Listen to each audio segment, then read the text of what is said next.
আমন মৌসুমে ধান এখন প্রত্যেকের উঠানে আছে, যার কারণে উঠান পরিষ্কার করার ধুম পড়ে গেছে গ্রাম অঞ্চলে।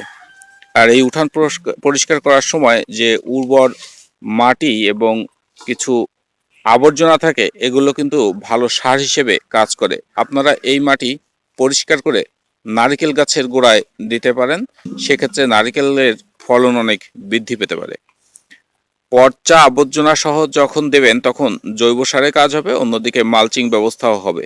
জানেন, মালচিং ব্যবস্থা সূর্যের যে কিরণ, এই কিরণের মাধ্যমে যে পানির জলীয় অংশ উপর দিকে বাষ্পীভূত হয়ে যায়, সেই অংশ দীর্ঘদিন পর্যন্ত মাটিতে ধরে রাখতে সহযোগিতা করে মালচিং।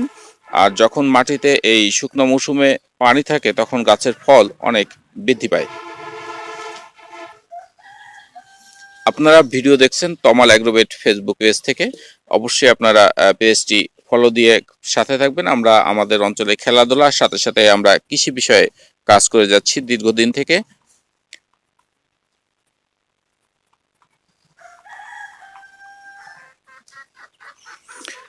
নারকেল গাছে আপনারা এভাবে এই মালচিং এবং জৈব পদার্থ দিয়ে দিতে পারেন। এভাবে যখন দেবেন তখন নতুন শিকড় আসবে এবং সেই নতুন শিকড়ে নতুন খাদ্য গ্রহণ করে নারকেলের ফলন অনেক বৃদ্ধি হতে সহযোগিতা করে। আর সাথে সাথে আপনারা যেটা করতে পারেন সেটা হচ্ছে কিছু সার ব্যবহার করতে পারেন। এক্ষেত্রে একটি নারকেল গাছে বছরে অন্তত 3 বার সার দেওয়ার প্রয়োজন হতে পারে এবং প্রতিবার ন্যূনতম 2 কেজি পটাশ সার দিতে পারেন, 1 KG gypsum, 2 KG TSP, 1 KG urea সার এক্ষেত্রে দিলে গাছের ফলন অনেক বৃদ্ধি পাওয়ার সম্ভাবনা থাকে।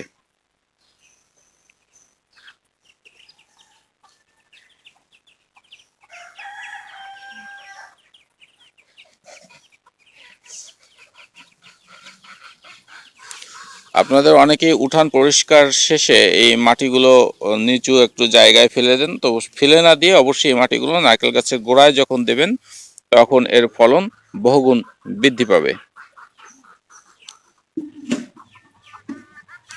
বন্ধুরা, আমাদের এই উপরে উঠে দাও, ভিডিওটা আপনাদের কেমন লেগেছে অবশ্যই আমাদের কমেন্টস করে জানাবেন।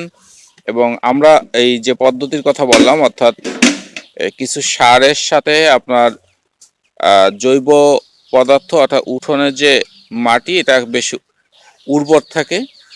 আর সাথে সাথে কিছু খড়কুটা এবং যে উঠানের চাষার পর যে মাটিটা যে জঙ্গল থাকে, এগুলো যদি দিয়ে যান তাহলে গাছে যে মালচিং, এই মালচিং পদ্ধতিটা হয় এবং মালচিং পদ্ধতির মাধ্যমে মাটির যে পানি অংশ এটা ধরে রাখা সম্ভব হয়।